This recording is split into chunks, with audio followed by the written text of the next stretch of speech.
Why do women wear makeup? That's the question for today. And unlike some of my other videos where I talk for 12 minutes and never get anywhere, this time I actually know the answer, or I think I do at least. Let's roll the clip. Do you think men and women can work in the workplace together? I don't know. Without sexual harassment? We'll see. We'll see. How many years will it take for men and women working in the workplace together? More than 40. To get a sense. We don't know what the rules are. Like what? Here's a rule. Don't How about no makeup in the workplace? Why would that be a rule? Why should you wear makeup in the workplace? Isn't that sexually provocative? No. It's not? No. Well, what is it then? What's the purpose of makeup? Some people would like to just put on makeup. Why? I don't know why. Why do you make your lips red? Because they turn red during sexual arousal. That's why. Why do you put rouge on your cheeks? Same reason. I mean, look. How about high heels? What are they for? What about high heels? What about them? They're there to exaggerate sexual attractiveness. That's what high heels do. Now, I'm not saying that people shouldn't use sexual displays in the workplace. I'm not saying that. But I am saying that that is what they're doing. In his interview with Vice, Jordan Peterson describes women's behaviour of wearing makeup as a sexual display. And although I think that's true as far as it goes, I think that is somewhat misleading or at least ambiguous. It can be taken a few different ways. And I think a lot of people have taken it the wrong way. I don't blame Jordan Peterson for not going into detail about that point, since it was just one point in a larger argument that he was making about women in the workplace, which I think was a valid point. And mostly I think he was just highlighting the fact that it's a taboo subject and we're not allowed to talk about it. And there aren't that many people who are taking it seriously as a subject because they are afraid of being called misogynistic or something to that effect. I don't want to put words in Jordan Peterson's mouth, but that just seems to me to be what he was doing. But this question of makeup and clothes and beauty as a sexual display, I think is an interesting one. And as soon as he said that, and as soon as I saw people misunderstanding what he'd said, as far as I can tell, it reminded me of an excerpt from The Selfish Gene. Just next door, in an even smaller nest, the female reed warbler incubates its 4 eggs. One of the brood is starting to hatch. However, it is not the young reed warbler. 2 weeks ago, a female cuckoo, unseen by the reed warbler, dropped her egg into this nest. Now the young cuckoo hatches. As the first of the brood, the reed warbler did not notice the trick, and now feeds the young as if it were its own. It is easy to empathise with foster parents duped into incubating the cuckoo's eggs. Human egg collectors, too, have been fooled by the uncanny resemblance of cuckoo eggs to, say, meadow pipit eggs or reed warbler eggs. Different races of female cuckoos specialise in different host species. What is harder to understand is the behaviour of foster parents later in the season towards the cuckoos that are almost fledged. The cuckoo is usually much larger, in some cases grotesquely larger, than its parent. Here we feel less sympathy for the host. We marvel at its stupidity, its gullibility. Surely any fool should be able to see that there is something wrong with a child like that. I think that cuckoo nestlings must be doing rather more than just fooling their hosts, more than just pretending to be something they aren't. They seem to act on the host's nervous system in rather the same way as an addictive drug. This is not so hard to sympathise with, even for those with no experience of addictive drugs. A man can be aroused, even to erection, by a printed photograph of a woman's body. He is not fooled into thinking that the pattern of printed ink is really a woman.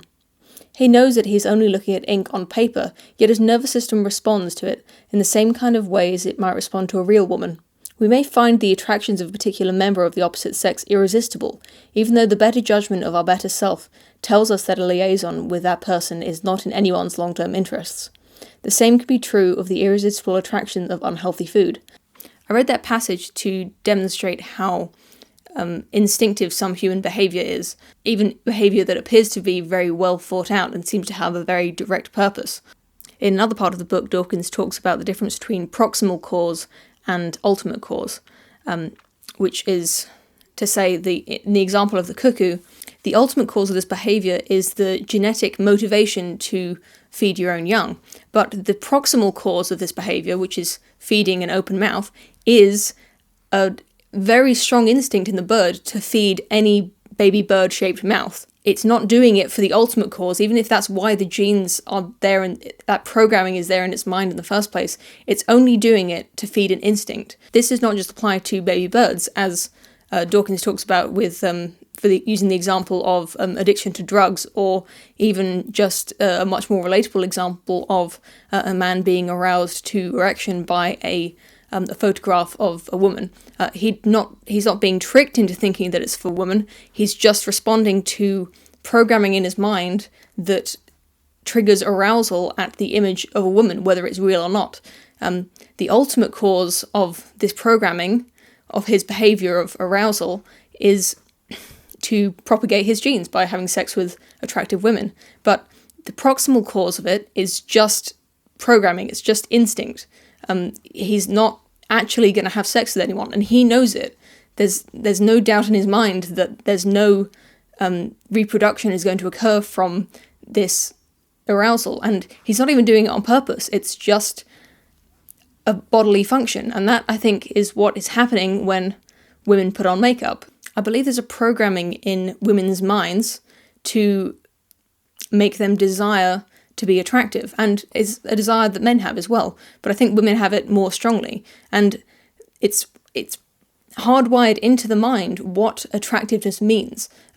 Beauty is not an artificial societal construct. It's in the mind. It's programmed in to what is attractive and what is unattractive. So when a woman looks in the mirror and she sees that she looks attractive, it makes her happy. She doesn't care if there's a man looking at her or not. She's not doing a sexual display in order to attract men. The proximal cause of a woman wearing makeup is to satisfy her desire to look attractive. That is the end of her motivation. It's just to look attractive and to feel confident, because that is what the programming in her mind is doing. And that's not social programming or cultural programming.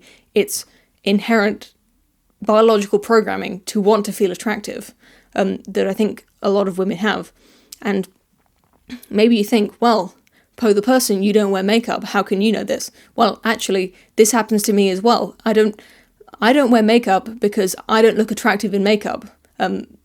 Maybe that's not your opinion, but it's my opinion. If I put on makeup and I look in the mirror, I look worse to me.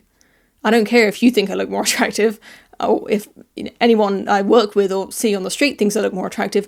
I think I look worse, which is why I don't wear makeup. And I want to look as good as possible. And to me, this looks as good as possible.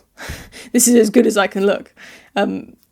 If I could spend an hour every day putting on makeup and look like a 10 out of 10 lady, if I could look like Emma Watson just by putting an hour of work in, I would do it every day. I would look like Emma Watson because I want to. I want to be attractive. I like looking pretty when I look in the mirror. And I think it's not a stretch to say that this is what a lot of women want, and this is why they feel more confident when they look attractive.